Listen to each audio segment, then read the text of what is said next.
Saya akan baca dengan cepat buat kita semua. Lukas pasalnya yang pertama, ayat yang kelima dan seterusnya. Saudara bisa memperhatikan pemberitahuan tentang kelahiran Yohanes Pembaptis. Pada zaman Herodes, Raja Yehuda, ada seorang imam yang bernama Sakaria dari rombongan Abia. Istrinya juga berasal dari keturunan Harun, namanya Elisabeth. Jadi begini saudara, rombongan Abia itu adalah salah satu kelompok yang juga berasal dari keturunan Harun. Ya, jadi Sakaria dan Elisabeth istrinya adalah sama-sama berasal dari keturunan Harun, yang mereka adalah golongan dari suku Lewi di Israel. Itu sedikit gambaran, karena itu nanti akan saya jelaskan. Ayat 6, keduanya adalah benar di hadapan Allah dan hidup menurut segala perintah yang ditetapkan Tuhan dengan tidak bercacat. Saudara perhatikan ayat 2, saya ulang lagi. Keduanya adalah benar di hadapan Allah dan hidup menurut segala perintah dan ketetapan Tuhan dengan tidak bercacat. Ayat 7, saudara lihat itu. Setelah mereka setia luar biasa, setelah mereka melayani Tuhan dan mendedikasikan hidup mereka luar biasa, ternyata ada satu kerinduan hati mereka yang tidak pernah mereka alami selama ini, yaitu apa? Tetapi mereka tidak mempunyai anak, sebab Elisabeth mandul dan keduanya telah lanjut umurnya. Ya. Nah, pada suatu kali waktu tiba giliran rombongan Sakaria melakukan tugas keimaman di hadapan Tuhan, sebab ketika diundi sebagaimana lazimnya untuk menentukan imam yang bertugas, dialah yang ditunjuk untuk masuk ke dalam bait suci dan membakar ukupan di situ. Sementara itu seluruh umat berkumpul di luar dan sembahyang. Waktu itu adalah waktu pembakaran ukupan. Ayat 11. Maka tampaklah kepada Sakaria seorang malaikat Tuhan berdiri di sebelah kanannya sempat pembakaran ukupan. Melihat hal itu ia terkejut dan menjadi takut. Tapi malaikat itu berkata kepadanya, jangan takut hai Sakaria, sebab doamu telah dikabulkan dan Elisabeth istrimu akan melahirkan seorang anak laki-laki bagimu dan haruslah engkau menamai dia Yohanes. Ayat 14. Engkau akan bersukacita dan bergembira, bahkan banyak orang akan bersukacita atas kelahirannya itu, sebab ia akan besar di hadapan Tuhan dan tidak akan minum anggur atau minuman keras, dan ia akan penuh dengan Roh Kudus mulai dari rahim ibunya. Ayat yang berikutnya, ia akan membuat banyak orang Israel berbalik kepada Tuhan Allah mereka. Ayat 17. Dan ia akan berjalan mendahului Tuhan dalam roh dan kuasa Elia, untuk membuat hati bapak-bapak berbalik kepada anak-anaknya dan hati orang-orang durhaka kepada pikiran orang-orang benar, dan dengan demikian menyiapkan bagi Tuhan suatu umat yang layak baginya. Ayat 18. Lalu kata Sakaria kepada malaikat itu, bagaimana aku tahu bahwa hal itu akan terjadi? Sebab aku sudah tua dan istriku sudah lanjut umurnya. Jawab malaikat itu kepadanya, akulah Gabriel yang melayani Allah, dan aku telah diutus untuk berbicara denganmu dan untuk menyampaikan kabar baik ini kepadamu. Ayat berikutnya 20. Sesungguhnya engkau akan menjadi bisu dan tidak dapat berkata-kata sampai pada hari di mana semuanya ini terjadi, karena engkau tidak percaya akan perkataanku yang akan nyata kebenarannya pada waktunya. Ayat berikutnya. Sementara itu orang banyak menanti-nanti Sakaria, mereka menjadi heran bahwa ia begitu lama berada di dalam bait suci. Ayat 22. Ketika ia keluar, ia tidak dapat berkata-kata kepada mereka, dan mengertilah mereka bahwa ia telah melihat suatu penglihatan di dalam bait suci. Lalu ia memberi isyarat kepada mereka sebab ia tetap bisu. Ketika selesai jangka waktu tugas jabatannya, ia pulang ke rumah. Beberapa lama kemudian istrinya mengandung, dan selama 5 bulan ia tidak menampakkan diri. Katanya, inilah suatu perbuatan Tuhan bagiku, dan sekarang ia berkenan menghapus aibku di depan orang. Nah, saya ingin menjelaskan sedikit supaya saudara bisa mengerti tujuan pembahasan ini adalah begini, saudara. Kita sedang hidup di akhir zaman, ya, kita sedang hidup di akhir zaman di mana, ya, saya berpikir begini, mungkin karena kita kebanyakan makan mie instan sekarang, ya apa-apa sedikit mie instan mau cepat begitu, lalu kemudian kita makan makanan cepat saji, lalu sebagian besar orang Kristen imannya itu sudah terkontaminasi dengan mentalitas teologi kemakmuran, begitu ya. Jadi kemudian sekarang ini orang mau bikin apa, orang mau dapat apa itu maunya cepat, begitu ya. Tidak mau yang lama-lama. Kita ada di era digital di mana semua hal dipermudah, sehingga kita berpikir bahwa kalau sesuatu lama itu kayaknya sudah tidak waktunya lagi sekarang. Kita mau semuanya berjalan dengan begitu cepat, saudara. Ya. Nah, mentalitas ini terbangun sampai kepada mentalitas seorang pelayan Tuhan juga. Begitu. Kita sekarang ini baru melayani Tuhan 1 tahun, kita sudah harap Tuhan bikin mujizat banyak buat kita besok, gitu ya? Iya kan? Kita sudah mulai hitung-hitung dengan Tuhan. Kita sudah mulai ada modus dalam hati. Oh, kalau saya melayani Tuhan, Tuhan harus jawab saya punya doa. Begitu. Kita punya mentalitas mulai terbangun dengan kacau di dalam diri kita. Ya. Sampai kemudian saya mendengar sebuah khotbah, ada seorang pendeta berkata begini. Saya kalau lewat di depan rumah sakit, saya akan berdoa klaim dalam nama Tuhan Yesus. Saya tidak akan pernah, seumur hidup saya tidak akan pernah masuk rumah sakit. Saya dalam hati ya tidak masuk rumah sakit yang kau klaim itu, nanti masuk rumah sakit yang lain yang lebih parah penyakitnya. Gitu ya. Nah, Bapak Ibu, saya tanya, siapa sih yang selama hidup tidak sakit? Siapa sih yang selama hidup tidak pernah rasa tubuhnya terganggu?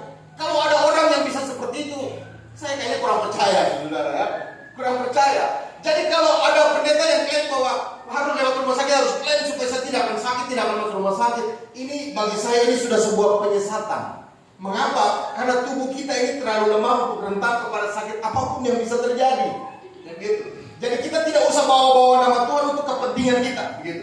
Jangan bawa-bawa nama Tuhan untuk kesenangan dan keuntungan kita. Nah, itu maksud saya. Nah, saya kemudian kemarin bercerita dengan seorang gembala GSJ juga. Lalu mereka sempat mensponsori salah satu mahasiswa di salah satu sekolah teologi, sekolah tinggi teologi. Lalu kemudian waktu sudah anak ini mau dikeluarkan dari sekolah kita, sekolah teologi, karena tidak bisa bayar uang semester. Akhirnya karena mungkin ada pembicaraan, ada orang-orang kasih pertimbangan, lalu gembala ini pikir, sayang sekali ya, sudah tingkat terakhir, sebentar lagi wisuda, lalu kemudian harus keluar karena tidak punya biaya. Akhirnya kemudian mereka menyanggupinya untuk membiayai uang semesternya. Baru mulai membayar cicilan, karena itu ada 3 kali cicil di sekolah teologi itu. Baru membayar 3 kali cicilan, cicilan yang pertama dari 3 kalinya. Ini nona pendeta ya, belum pendeta ya, masih mahasiswa ini dia kemudian diminta oleh Pak Gembala ini gini, kami akan pembicaraan mereka awal adalah kami akan bantu kamu untuk selesaikan sekolahmu, tapi harus mengabdi di gereja kami. Itu memang sekarang begitu, ya kan? Nah, saudara, yang sangat membuat saya bingung dan heran adalah begini. Bahkan saya adalah salah satu yang kemudian memutuskan begini. Kalau mentalitasnya kayak itu tuh berhenti saja sponsor orang yang kayak gitu. Saya termasuk yang gitu.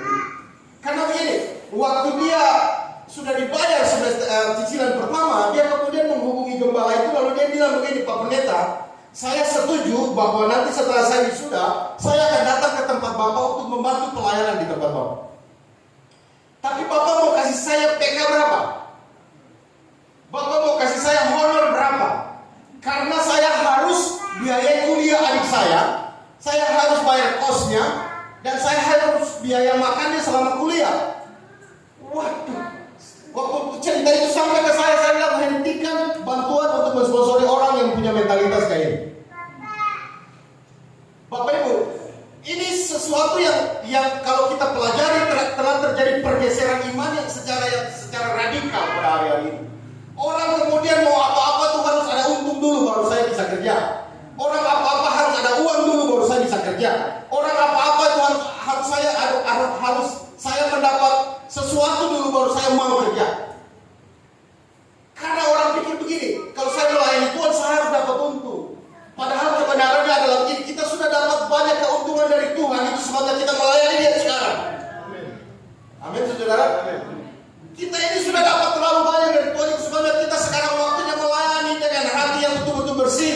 Tidak boleh ada motivasi apapun dalam hati kita untuk melayani Tuhan. Nah, saudara, berarti saya kasih gambaran sedikit buat saudara pada malam hari ini, saudara, begini ya.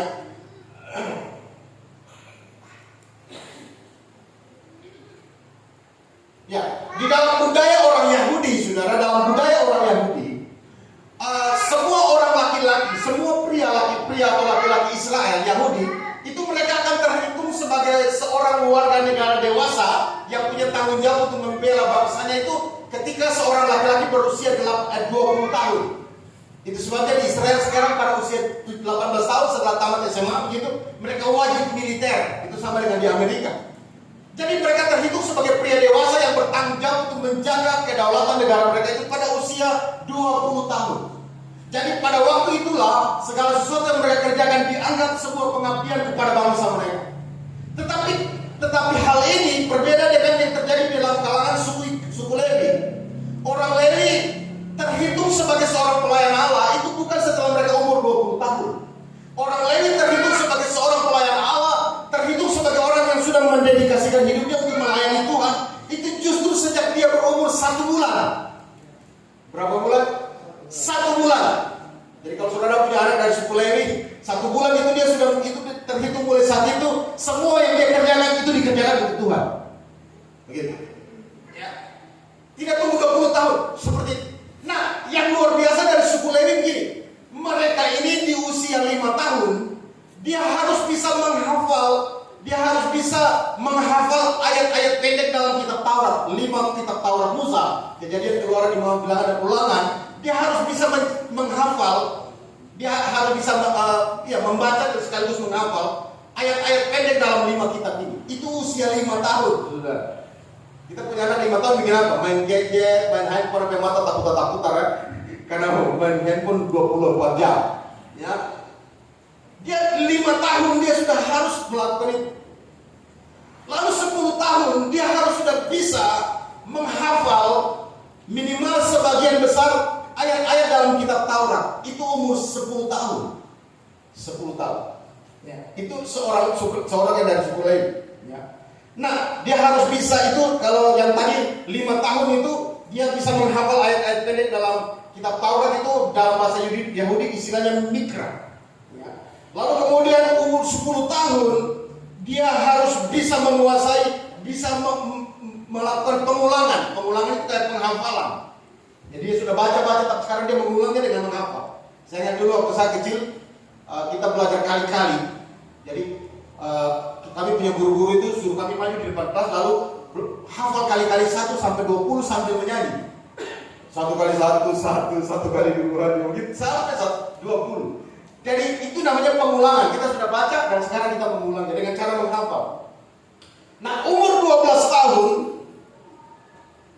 dia harus bisa, seorang Lewi di umur 12 tahun karena pengetahuannya sudah cukup baik, maka kemudian dia harus sudah bisa berdebat tentang beberapa poin penting, yaitu hukum Yahudi, etika, kebiasaan, budaya, dan sejarah. Umur 12 tahun harus bisa menguasai, mampu berdebat. Itu sebabnya ada cerita Yesus, waktu mereka mau pulang, Yesus tertahan di bait suci waktu itu ya. Lalu orang tuanya cari, dia lagi duduk bicara sama ahli-ahli Taurat tadi, orang-orang Farisi gitu ya. Nah, lalu kemudian umur 20 tahun, orang Lewi, orang yang dari suku Lewi, mereka wajib mengikuti sebuah pendidikan yang di dalam sinagog, ya. Kalau dalam istilahnya itu Bet Hillel atau Bet Shammai, mereka harus mengikuti pendidikan itu. Mereka harus mengikuti pendidikan ini pada usia 20 tahun. Salah satu guru paling terkenal di Israel yang dicatat dalam Alkitab adalah Gamaliel. Kalau saudara perhatikan di dalam Kisah Para Rasul ada seorang namanya Gamaliel. Dia adalah salah satu guru yang kemudian Paulus adalah salah satu muridnya. Ya. Jadi dia harus belajar tentang di sinagog ini dari usia 20 tahun sampai usia 30 tahun. Dia harus belajar tentang segala hal tentang Allah. Umur 20 tahun itu taruhlah umur kuliah, gitu ya. Umur kuliah ya. Kalau dia misalnya dia tamat SMA taruhlah dulu agak apa-apa, jadi kemudian 2 kali tahan kelas, maka kemudian biasanya tamat 18 tahun. Dari tamat SMA, mungkin dia tamat 20 tahun begitu mungkin. Lalu kemudian dia kalau ambil sarjana teologi maka harus ambil minimal 4 tahun. Kalau dia pintar ya, 4 tahun selesai. Lalu itu S1, S2 tambah 2 tahun lagi. Lalu S3 mungkin tambah 2 tahun lagi. Itu berarti baru 4, 6, 8. Jadi kalau 10 maka hitungannya adalah kalau dia keluar dari sini, seorang suku Lewi keluar dari bimbingan di sinagog ini, maka dia itu gelarnya sepertinya kalau zaman sekarang itu profesor. Lalu setelah itu di usia 30 tahun barulah dia bisa dipercaya. Ya, usia 30 tahun barulah mereka diizinkan atau dipercaya untuk mengajar umum. Itu sebabnya Yesus waktu dia mulai pengajarannya, dia mulainya di usia 30 tahun. Saudara nyambung sekarang ya. Nah begini saudara, yang kenapa ini penting bagi kita karena begini. Karena begini saudara, dia itu terhitung dari 1 bulan, apapun yang dikerjakan itu sudah dikerjakan untuk Tuhan. Betul ya? Dari umur 5 tahun, dia sudah mendedikasikan hidupnya untuk melayani Tuhan dengan cara apa? Mempersiapkan segala sesuatu yang dianggap perlu bagi seorang pelayan Tuhan. Setelah dia tamat usia 30 tahun, walaupun dia sudah bisa menyampaikan mengajar di depan umum, tapi mereka ada tanggung jawab. Ada yang kemudian setelah tamat situ sudah profesor, tapi pekerjaan awal itu tidak langsung mengajar, mereka penjaga pintu gerbang dan lain-lain sebagainya. Ya. Jadi tidak serta-merta tamat profesor lalu kemudian langsung mengajar, begitu tidak. Israel tidak mengajar seperti itu. Nah ini yang saya juga bingung kenapa ya. Sekarang ini ada orang yang kemudian mungkin baru sekolah misi di mana 2 bulan terus tiba-tiba sudah khotbah di mana-mana gitu ya. Akhirnya kemudian ajarannya juga ngawur, ya. Dia punya tafsiran juga kacau begitu ya. Semua yang dia dengar dari segala macam dia hajar semua. Begitu. Ini yang parahnya begini. Gereja jadi rusak karena yang begini-begini. Dimana di Israel orang sampai profesor tamat belum melayani, belum bisa memberitakan dia di tempat umum. Jadi penjaga pintu dulu. Saya tanya buat pelayan-pelayan di Tugu Merah, kalau saudara profesor teologi ya, saudara masih mau 5 tamu di depan dia? Masih mau? Atau tidak biasa? Saya mesti buat apa? Saya ini profesor teologi ya. Kalau di GSD apa? Kasih karunia, Bapak Alex punya jemaat profesor teologi ya. Datang-datang tiba-tiba apa? Bapak, saya mau mulai pelayanan 5 tahun, Bapak bisa? Oh tidak ada, zaman ini tidak ada. Yang sekolahnya tidak jelas saja maunya beli di mimbar untuk khotbah. Itu yang masalah. Ya. Yang sekolahnya tidak terakreditasi lah, yang dosennya tidak jelas lah. Dosennya menganut paham beberapa doktrin berbeda, dia gabung semua jadi satu. Dianggap ini Indonesia jadi berbeda-beda tapi semua jadi satu. Ini yang masalah, saudara. Ini yang masalah. Jadi melayani Tuhan itu harus ada spesifikasi. Tidak asal-asal bunyi. Tidak asal sekedar yang penting saya kemarin ada sempat singgah di sekolah teologi 2 hari sudah sahur hari ini. Tidak bisa. Itu ada tahapan-tahapannya. Mengapa? Karena kekudusan dan kebenaran yang harus kita pertahankan itu tidak mudah. Begitu. Nah, kita lanjut saja saudara. Nah, saudara ini, Sakaria dan Elizabeth mereka ikut prosedur ini. Khususnya untuk Sakaria sebagai seorang laki-laki dari keturunan Harun atau suku Lewi. Dia mengikuti ini. Nah, saudara tahu ini. Waktu Elizabeth hamil anaknya Yohanes, itu diperkirakan Elizabeth itu berumur 65 tahun. Diperkirakan ya, itu kira-kira. Saya waktu itu tidak ada di sana, jadi itu semua bersifat tafsiran. Nah, Sakaria diperkirakan berumur 70 tahun. Kalau Sakaria terhitung sebagai pelayan Tuhan dari umur 1 bulan, itu berarti waktu dia umur 70 tahun kurang 1 bulan, barulah Tuhan jawab dia punya doa dari tidak bisa punya anak, bisa punya anak. Tapi kalau saudara baca cerita yang tadi kita baca, waktu dia sedang mempersembahkan korban lalu datang Gabriel, lalu dia bilang begini, Sakaria jangan takut, sebab aku sudah mendengar doamu. Saudara tahu, kalau saudara jadi Gabriel, saudara bingung doa mana Tuhan. Karena ini doa terlalu banyak yang saya doakan mungkin ya. Karena saudara, begini, saudara mungkin pernah dengar istilah miniatur menopause. Itu ya, prematur, saudara, bukan miniatur, prematur menopause. Prematur menopause itu wanita yang secara dari segi kualitas sel telurnya itu di bawah rata-rata. Sehingga mereka ini kemudian mengalami menopause dini. Menopause dini itu biasa dialami pada wanita umur 38 tahun mulai di situ. Jadi saudara yang belum nikah kalau sudah mau 38 nikah cepat sudah supaya bisa punya anak ya. Begitu.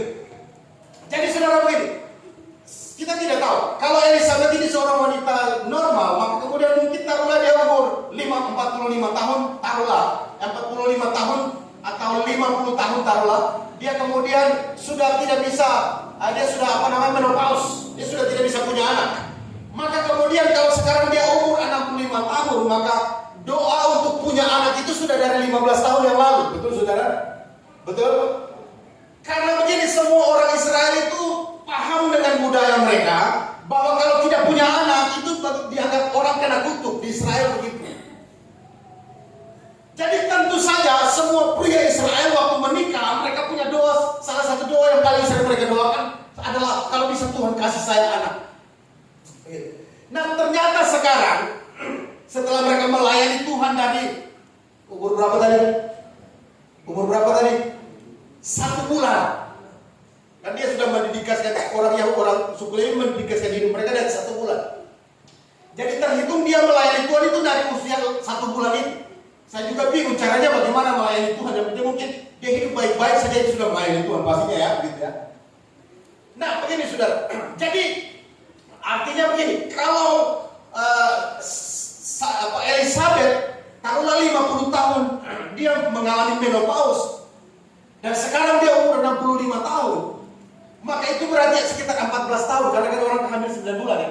Jadi kurang lebih ada 14 tahun pokok doa untuk bisa punya anak itu sudah tidak didoakan lagi. Bagaimana mau doa punya anak ini sudah menopause? Betul ya? Betul ya saudara? Waktu kita nikah kita gencar berdoa, Tuhan saya ingin punya anak umur 30, punya anak Tuhan kasih saya anak umur 40, kasih saya anak umur 45 mulai 2 bulan lah. Dan akhirnya umur 50 lalu kita uji sudah, hanya Tuhan tidak berkenan. Kita ganti pokok doa. Jadi mereka ini, pasangan suami istri ini, dalam urusan punya anak mereka sudah ganti doa dari 15 tahun yang lalu, 14 tahun yang lalu. Mereka sudah tidak doakan pokok doa ini. Tapi saudara perhatikan responnya. Yang menarik di sini adalah responnya. Makanya saya bilang ini, iman yang besar baik, tapi iman yang besar tidak pernah lebih baik daripada iman yang benar. Begini saudara, iman yang besar percaya bahwa saya yang tidak punya anak bisa punya anak. Tapi saudara lihat responnya ini. Waktu Gabriel bilang begini, Sakaria, Tuhan sudah mendengar doamu. Gabriel pasti tahu ya, doa yang mana dalam hati, mungkin dia tanya dalam hati. Gabriel karena tahu, Gabriel bilang, kamu akan diberikan anak oleh Tuhan. Lalu dia bilang apa? Dia bilang apa? Bagaimana itu bisa terjadi? Saya ini sudah tua, istri saya sudah menopause, tidak bisa. Dia tidak bilang begini, ini yang saya tunda dulu, kenapa baru sekarang? Dia bilang, Tuhan, sudah tidak bisa. Jawabannya itu sopan sekali. Jawabannya itu sopan sekali. Nah, pertanyaannya begini, yang saya mau begini, apakah kita pelayan-pelayan Tuhan hari ini mampu punya mentalitas seperti mereka dua ini? Yang melayani Tuhan tidak ada motivasi apa-apa untuk dapat keuntungan. Melayani Tuhan tanpa ada modus apa-apa untuk dapat keuntungan. Kita sudah dengar banyak kesaksian tentang iman besar. Ada orang bersaksi, saya sudah dengar banyak sekali orang bersaksi, Pak Pendeta. Kami ini dulu susah Pak, jalan kaki, mandi hujan. Kalau ke gereja itu mandi hujan Pak, sampai basah kuyup. Sampai di gereja orang lagi dengan khotbah, kami lagi ramas-ramas baju Pak, basah kuyup Pak. Tapi puji Tuhan, saya percaya waktu itu bahwa satu waktu jadi lelah saya tidak sia-sia. Dan hari ini Pak, bukan cuma motor, mobil 5 ada parkir di garasi rumah saya. Yang begini ini sudah banyak kita dengar.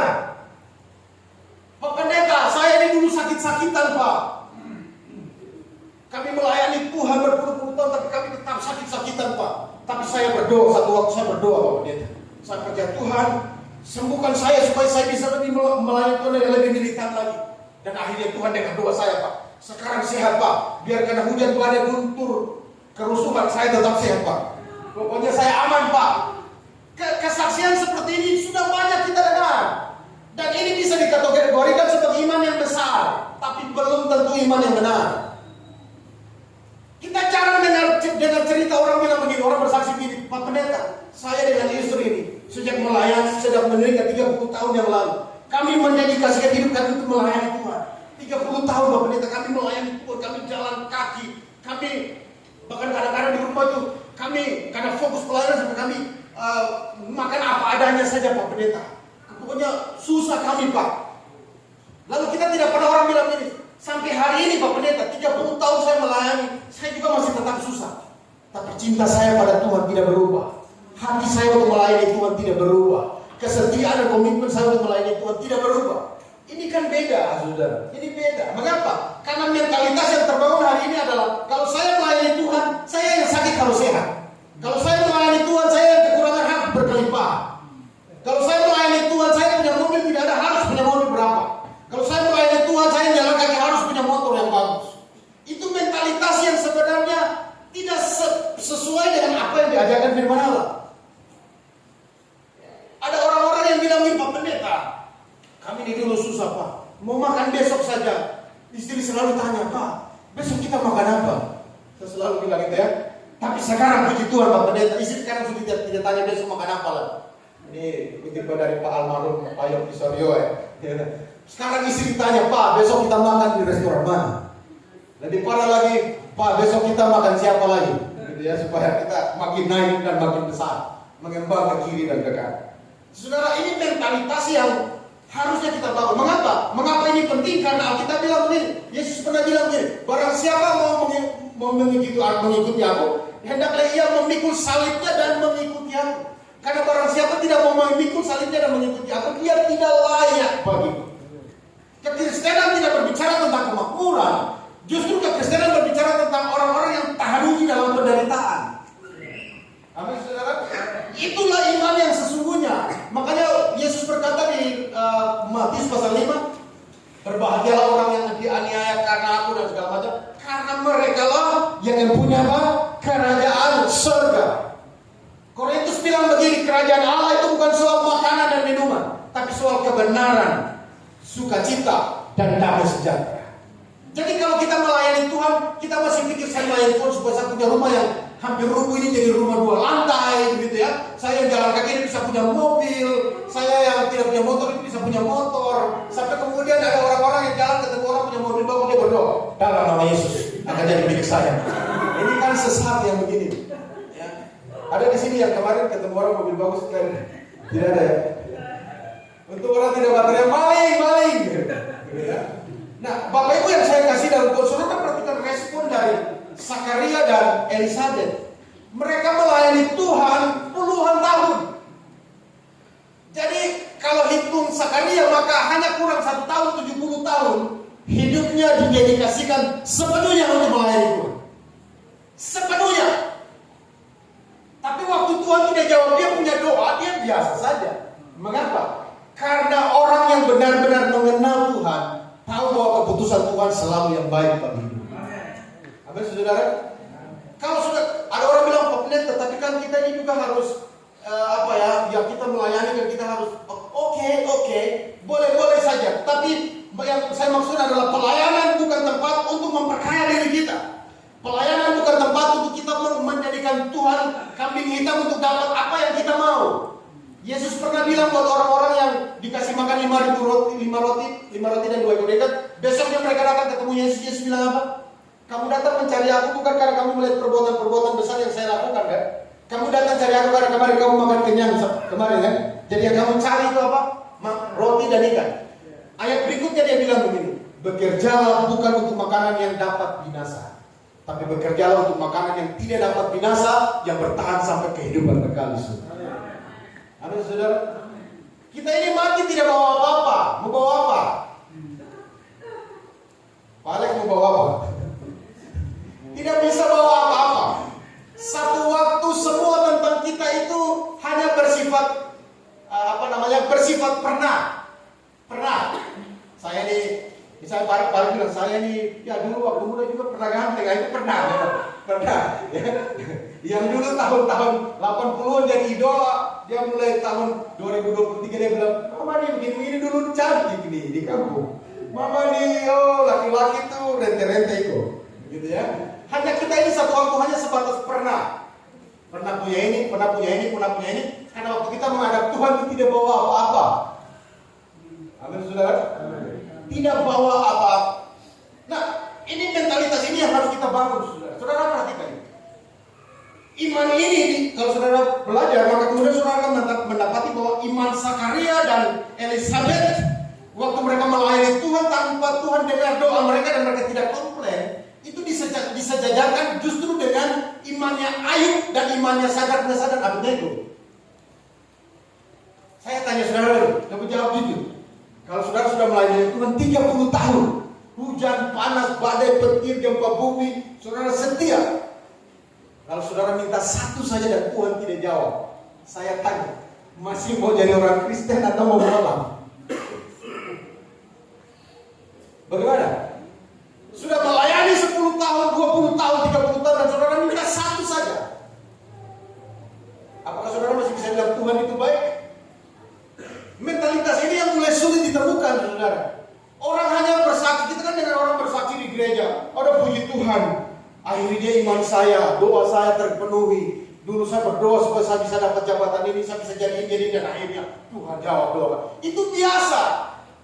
Belum pernah ada orang bilang, kami ini Tuhan mau jawab doa atau tidak. Mau susah begini sampai mati, kesetiaan kami melayani Tuhan tidak akan berubah. Cinta kami kepada Tuhan tidak akan berubah. Itu jarang sekali kita temukan. Mengapa? Karena orang akhir zaman ini mampu punya iman besar, tapi sulit untuk punya iman benar di hadapan Allah. Sulit. Saudara perhatikan, Ayub. Waktu dia sakit, dia punya anak-anak mati, dia punya binatang-binatang semua mati, dia punya ladang gandum semua sudah ada, rumah roboh. Lalu kemudian dalam duka yang besar itu, lalu kemudian dia kena sakit borok yang disebut sebagai lepra ganas, bisul yang bau sekali dari telapak kaki sampai batok kepala. Itu sebabnya dia pilih duduk di abu, karena kalau duduk di kursi patah sakit. Jadi duduk di abu agak empuk, ya. Lalu dia punya istri bilang begini, ayo, apakah engkau masih mau setia dan percaya kepada Allahmu yang sekarang mengizinkanmu ada di situasi yang sangat sulit ini? Kutukilah Allahmu dan matilah. Terus pasti sudah tahu ayat itu kan? Ayat bilang apa? Ya sudah, kalau begitu memang Tuhan ini tidak bisa dipercaya. Tidak. Ayat bilang apa? Engkau berbicara seperti perempuan gila.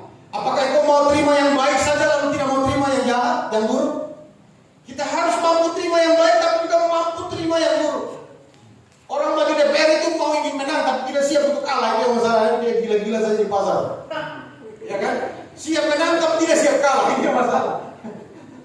Orang maju DPR lah, maju kepala kampung lah, maju ini lawan ini. Siap menang tidak siap kalah. Begitu kalah bicara sembarang. Orang Medan bilang bocor halus tapi keliling. Jadi bicara tidak nyambung. Kan begitu. Bapak Ibu.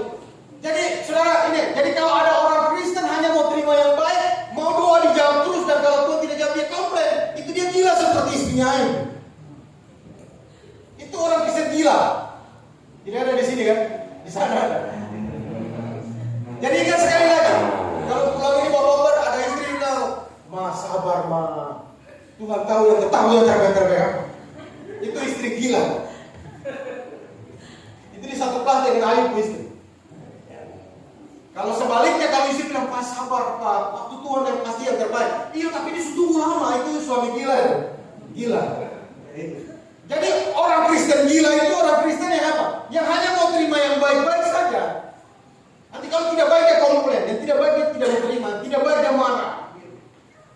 Saudara perhatikan statement yang disampaikan oleh Sadrak Mesach dan Abednego. Dia bilang apa? Disuruh sembah patung, api yang dipanaskan 7 kali lipat sampai yang angkat orang saya ikut mati, apalagi yang dibakar. Yang mengangkat saja mati, apalagi yang semua sudah mati. Raja bilang, waktu bunyi musik berbunyi, sembah patung ini. Sadrak Mesach dan Abednego berdiri lalu mereka bilang apa? Tuanku Raja, hendaklah Tuanku Raja ketahui bahwa jika Allah kami sanggup menyelamatkan kami, Dia akan menyelamatkan kami. Tapi kalau Dia tidak menyelamatkan kami, hendaklah Tuanku Raja mengetahui bahwa kami tidak akan tunduk untuk sujud menyembah kepada patung ini. Apa yang dia mau bilang? Kalaupun kami harus mati dan Allah yang kami percaya seumur hidup kami tidak menjawab doa kami untuk lepas dari api yang menyala-nyala itu, cinta dan iman kami, kesetiaan kami kepadanya tidak akan bergeser satu langkah. Amin, saudara. Ini iman yang benar. Saudara percayalah. Kalau saudara melayani Tuhan tidak pikir apa-apa, tidak ada tendensi apa-apa, tidak ada maksud apa-apa, tidak ada motivasi motivasi yang keliru, yang tidak ada hati yang modus, melayani saja tulus saja. Alkitab bilang ini kan, sampai mereka sudah lupa doa, Tuhan masih ingat doa mereka. Ya kan? Karena apa? Karena kita bisa lupa apa yang pernah kita doakan, tapi Allah tidak lupa apa yang pernah kita doakan dan minta dari mana. Kalau mau tanya, Opa, Sakaria 70 tahun panggil Opa ya. Opa dia ngomong kira-kira masih program mana? Dia akan jawab mana bisa, tidak ada program mana. Mereka tidak bekerja untuk cari anak lagi, tapi Allah masih bekerja untuk menjawab doa mereka yang sudah 15 tahun lalu mereka tidak doa.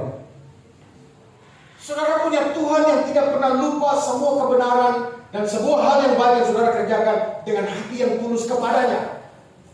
Dia tidak lupa. Dia adalah administrator terbaik. Dia punya data paling lengkap tentang semua kebenaran yang kita kerjakan.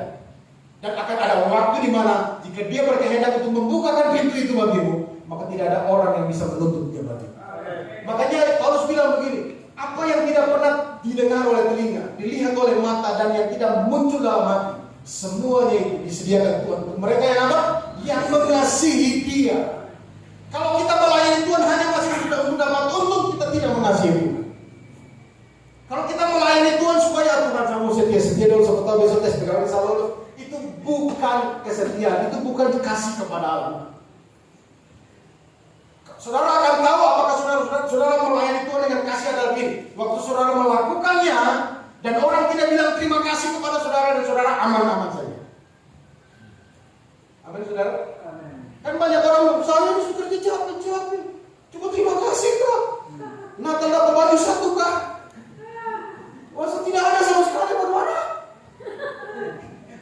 Ya kan? Tidak. Jangan harap manusia hitung untuk saudara. Biarkan Tuhan yang hitung untuk saudara. Amin saudara. Jangan kerja lah ini. Itu tanam saham itu.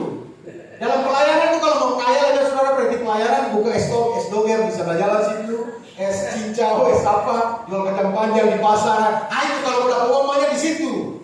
Kalau di pelayanan ini tidak boleh ada huruf yang kita pikir. Dalam pelayanan itu tidak boleh ada yang namanya hitung-hitungan kan? Tidak boleh. Amin saudara. Tidak boleh. Dalam pelayanan itu ada sebuah kata bijak bilang begini saudara. Saya baca buat saudara ini bilang begini.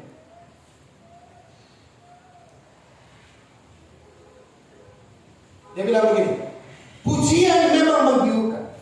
Kita melayani itu kalau orang puji itu maka puji lagi itu menggiurkan. Pujian memang menggiurkan.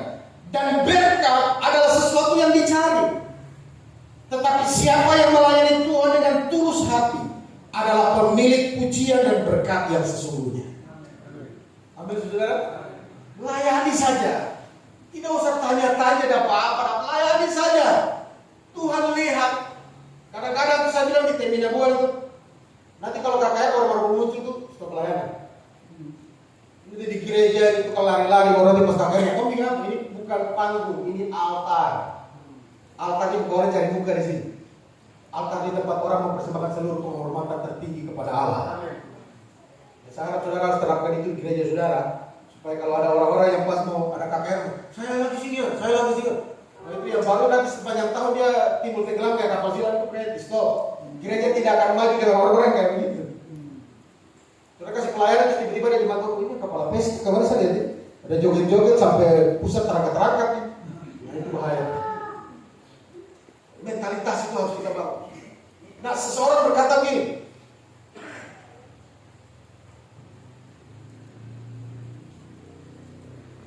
Saya kutip sebuah kalimat yang dikatakan oleh pendeta Bikmen Sirait. Kalau saudara pernah dengar tahu apa ini? Dia bilang begini, iman yang besar percaya bahwa gunung bisa pindah. Karena kita bilang jika kau punya iman sebesar biji sesami dan kau berkata kepada gunung ini maka gunung ini akan pindah. Betul ya? Jika kau punya iman yang besar, orang yang punya iman yang besar percaya bahwa gunung bisa pindah. Tapi orang yang punya iman yang benar percaya sekalipun gunungnya tidak pindah. Amin saudara. Amin. Orang punya iman besar percaya Tuhan, saya percaya masalah ini akan lalu. Tapi orang punya iman besar berkata begini, iman benar bilang, Tuhan, Masalah ini mau lalu atau tidak lalu itu tidak akan mengganggu kesetiaan saya untuk melayani. Itu iman yang benar.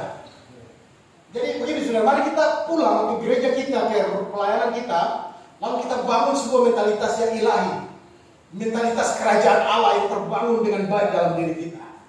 Amin saudara. Karena Allah itu tidak lihat penampilan, Allah itu lihat hati, saudara. Allah itu lihat hati. Amin saudara. Allah itu lihat hati. Saya kasih sedikit buat saudara ya.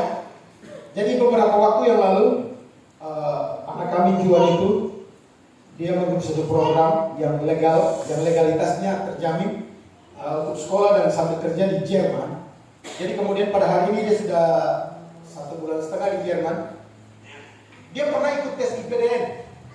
Saya mengikuti karena itu bisa online, kita bisa ikut sama-sama. Dan tidak tahu mengapa, saya juga sebagai orang tua merasa sedikit dicurangi juga. Karena nilainya yang cukup tinggi itu tiba-tiba waktu selesai, nilainya jadi merosot. Tidak tahu merosotnya karena apa, saya tidak tahu. Dia keluar dari ruangan itu karena kan semua tahu, saya tahu nilainya, dia tahu nilainya terpotong berapa, dia tahu. Dia keluar, saya tunggu dia di kantor mana ya? Karena di pegawai sini yang bisa kantor di sini. Dia keluar dari sana, dia bilang saya, Pak, tidak apa-apa kan? Saya bilang tidak apa-apa. Apa tidak marah saya? Saya bilang tidak, apa tidak marah. Saya cuma bilang buat dia gini, Juan mau lolos IPDN atau tidak lolos IPDN, Juan tetap anak papa dan mama. Itu tidak akan berubah sampai kapan. Dia jawab saya, terima kasih Pak. Sampai ke rumah, di dalam mobil, kami pulang ke rumah, ke kilo 12, dia bilang begini, Pak, apa kan tahu tuh, dari mulai kelas 5 SD waktu saya main drum di gereja, sampai sekarang ini saya sudah 8 tahun main drum di gereja. Bapak pernah lihat saya alto? Tidak pernah.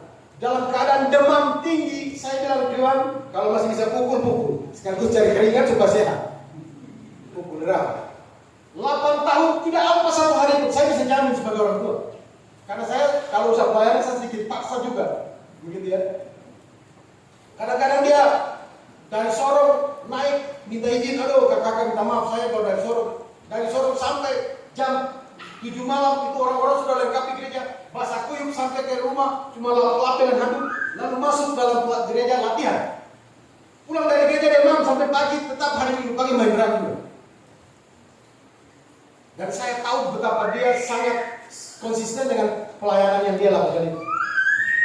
Dia bilang saya, Pak, 8 tahun saya melayani Tuhan. Bapak tahu sekali saya tidak pernah alpa satu hari pun kan? Saya iya. Tapi kenapa Tuhan tidak tolong saya? Itu pertanyaan yang sulit bagi saya untuk jawab. Ini Bapak bicara tentang Tuhan baik, Tuhan hebat, Tuhan dengan doa, lalu kenapa sekarang tidak jawab? Saya bilang buat dia begini, ada kurang lebih 6 poin yang saya bilang buat dia begini. Yang pertama saya bilang begini, Juan, apapun yang terjadi, kamu harus percaya bahwa Tuhan tidak pernah salah. Amin saudara. Apapun yang terjadi, doamu dijawab atau tidak, kamu gagal atau sukses, kamu harus percaya bahwa Tuhan tidak pernah salah. Yang kedua, jangan pernah berpikir bahwa Tuhan berhutang kepadanya karena kau sudah melayani Tuhan 8 tahun. Yang kau harus berubah sekarang adalah, Tuhan, saya melayani ini karena kasih karunia Allah. Pelayanan ini adalah sebuah penghargaan, bukan beban. Amin saudara. Jadi kemudian kamu harus tanamkan dalam dirimu bahwa Tuhan tidak pernah hutang sama kamu. Kamu yang berhutang banyak sama Tuhan, makanya kamu harus melayani dia sampai nafas terakhir. Lalu kemudian saya bilang buat dia, Tuhan, kita ini ciptaan. Tuhan itu pencipta. Tidak pernah ada ciptaan komplain kepada pencipta, itu ciptaan kurang ajar dan tidak boleh. Tidak pernah ada periuk komplain kepada pembuat bejananya, tidak boleh, tidak ada. Jadi apapun yang terjadi, kita harus menghormati keputusan Tuhan dan kedaulatannya. Dia Allah, biarlah dilakukannya apa yang dipandangnya baik. Makanya waktu itu saya sempat tulis di Facebook, Dia Tuhan, biarlah dilakukannya apa yang dipandangnya baik. Lalu kemudian yang saya mau katakan buat kita semua ini adalah pelayan sejati melayani dengan hati yang tulus, tidak ada motivasi, tidak ada tendensi, tidak ada niat untuk cari keuntungan apapun dari Tuhan. Yang berikut saya bilang, Tuhan, kita melayani Tuhan bukan untuk cari untung dari pelayanan. Tuhan sudah berkati kita, itu Itu sebabnya kita melayani dia. Kita melayani dia bukan supaya kita senang, tapi kita melayani dia supaya dia senang. Karena kita terlibat dalam pekerjaan besar yang Tuhan percayakan ini.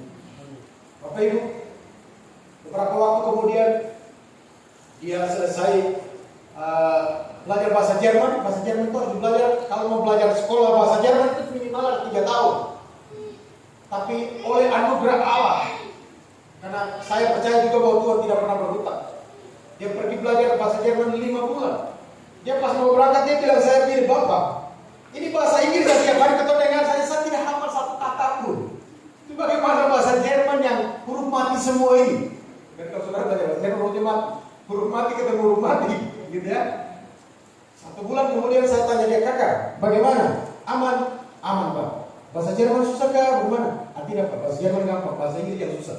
Oh, sudah ada kemah juga. Dan pada akhirnya waktu tes terakhir, mohon maaf saya minta maaf, ini bukan sedang menyombongkan apapun. Saya ingin memberitahu tentang kebesaran Tuhan. Dia punya nilai speak berbicara bahasa Jerman itu 91. Hanya belajar bahasa Jerman dalam waktu 5 bulan. 91. Akhirnya kemudian setelah itu dia masukkan berkas-berkasnya ke kedutaan. Ada satu temannya, seniornya, itu sudah kasih masuk berkas-berkas dari 3 tahun yang lalu sampai sekarang belum berangkat. Dari 3 tahun yang lalu. Juga kasih masuk berkas, belum, anak itu belum bisa berangkat karena visanya tidak pernah keluar sampai sekarang. Tidak keluar sampai sekarang. Juga kasih masuk berkas, dia kasih masuk berkas hari ini. Saya tanya dia, baru orang kedutaan bilang sampai kapan? Mereka bilang ya sekitar 2 minggu. Karena mereka bilang 2 minggu, dia pulang ke rumah dia tidak cek email karena semua informasi dikirim lewat email. Setelah sudah 1 minggu lebih, sekitar 9 hari, kemudian baru dia bilang, Pak, ternyata saya punya visa sudah disetujui dan saya sudah diminta untuk datang ke kedutaan ambil visa saya. Sebenarnya tahu visanya keluar berapa hari setelah dia masukkan? 3 hari. 3 hari sudah. Setelah visanya keluar dari kedutaan, dan yang paling heran lagi adalah waktu dia kasih masuk visa, itu orang perusahaannya di Jerman itu menghubungi kedutaan besar. Lalu mereka bilang begini, tolong dibantu ya, tim kami yang namanya Jonathan, karena dia punya nama lengkap juga Jonathan Herin. Tolong dibantu ya karena dia harus masuk, dia harus mulai belajar dan kerja mulai tanggal 1 Agustus.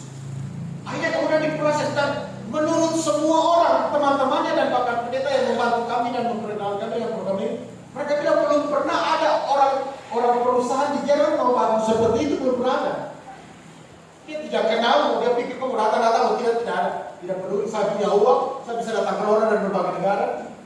Kamu siapa sih? Kan bisa saja orang bilang gitu.